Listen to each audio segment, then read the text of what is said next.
Hello everyone, this is internationally wanted criminal Orange Bad Empanada, coming at you from an undisclosed location. I want to talk to you all today about something related to the topic of yesterday's video, which was about the bombing of 5 journalists in Gaza by Israel. I believe another journalist has died as a result of that bombing, bringing the total death toll up to 6, for which the pro-Israel propagandist Ahmed Fouad Alkhatib bears a lot of responsibility, given that he incited against one of the journalists killed who Israel openly said they were targeting. I want to bring attention to a good article that has been released since then regarding Israel's justification for this killing. This article is from royanews.tv and it was written by, I believe, Roa Hanini, who's listed here as the editor. So props to them for this. So the article reads, the killing of Al Jazeera journalist Anas al-Sharif by an Israeli airstrike in Gaza was followed by a tragically familiar script. Almost immediately, the Israeli military sought to justify the assassination by labeling him a Hamas terrorist operative. This tactic, deployed repeatedly to deflect accountability for the systematic killing of journalists, is designed to muddy the waters and reframe a war crime as a legitimate counterterrorism operation. Yet in the case of Anas al-Sharif, the very evidence presented by Israel does not just fail to convince, it serves as a damning indictment of their own actions. So what I want to emphasize here is that the evidence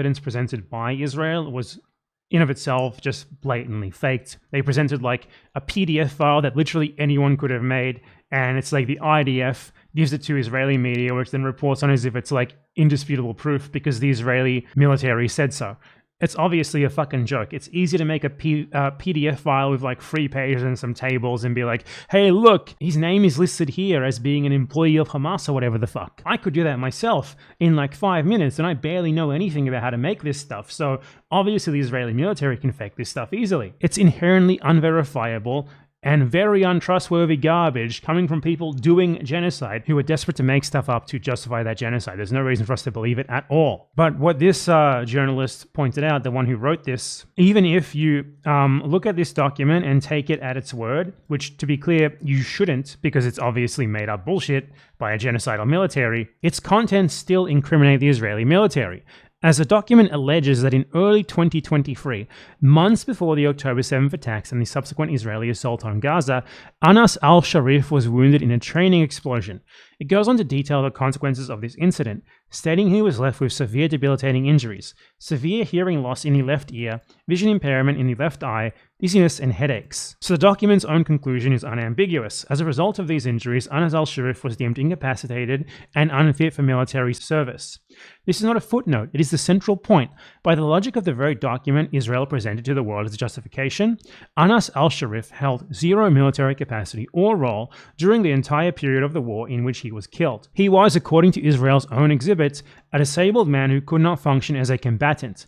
The proof intended to portray him as a threat confirms the opposite. He was a non-combatant and therefore a protected civilian under international law. This is absolutely true here. Just because someone was a soldier before does not make them a valid target now. And to be clear here, he wasn't. This document is fake.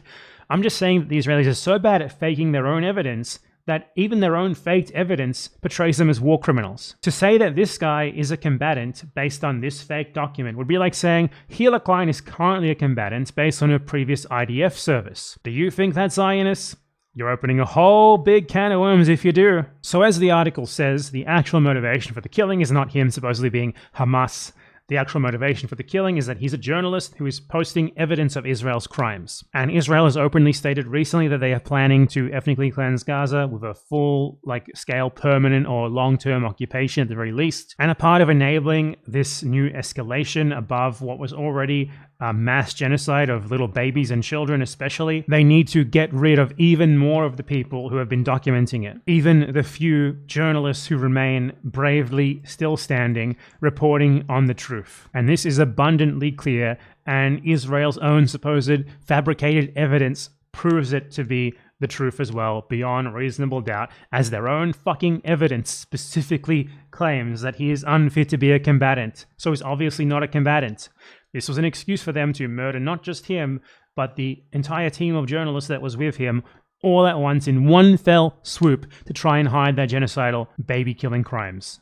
And I want to just bring up something regarding Ahmed Fouad Alkhatib, which has happened since I made my previous video yesterday, and that is that Alkhatib was invited almost immediately to sort of defend himself and try to whitewash his image by News Nation, because people, especially Palestinians and Palestinian journalists, were pointing out his role in this, his role in helping to incite the death of this guy, because he branded him as like a Hamas agent provocateur or Hamas operative. And then he later subsequently posted another post where he said that journalists who are associated with Hamas are combatants who should be killed. So I'm not going to watch all 4 minutes and 20 seconds of this, but what I am going to point out is how it is incredibly obvious that Ahmed Fouad Alkhatib is at the very least a sort of low-level intelligence agent or asset, probably of the US government, though perhaps of Israel as well, due to the fact that he is able to immediately get invited on to like an actual sort of like media organization, News Nation in this case. You know, they're not exactly the most popular, not exactly the most well-known, but they at least present themselves as like a legitimate news organization. You know, they have Chris Cuomo on there, who used to be like a CNN presenter from what I understand. And they get him on there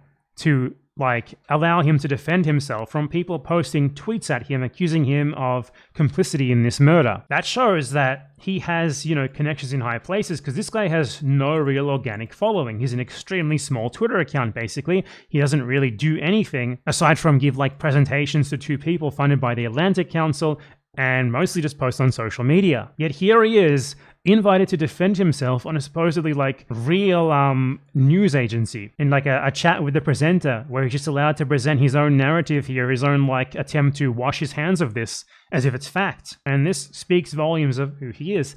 He's a manufactured personality pushed by people with money and power, looking to launder Israel's reputation, looking to paint Israel in a favorable light. He's a paid pro-Israel propagandist who we already know has clear financial ties to a US government-linked think tank. And given this sort of thing right here, that he can organize like an interview with an actual news organization to try and clean up his image literally one day after people start posting tweets at him accusing him of this, he has contacts who can get him to places that someone like him should not reasonably be very quickly when they deem it needed. So yeah, I just wanted to cover this story a little bit more, go over how Israel's justifications for this are total bullshit, even if you take them on their own terms, and just point out a little bit more evidence regarding Ahmed Fouad Alkhatib being a disgusting agent of the US government and likely the Israeli government as well.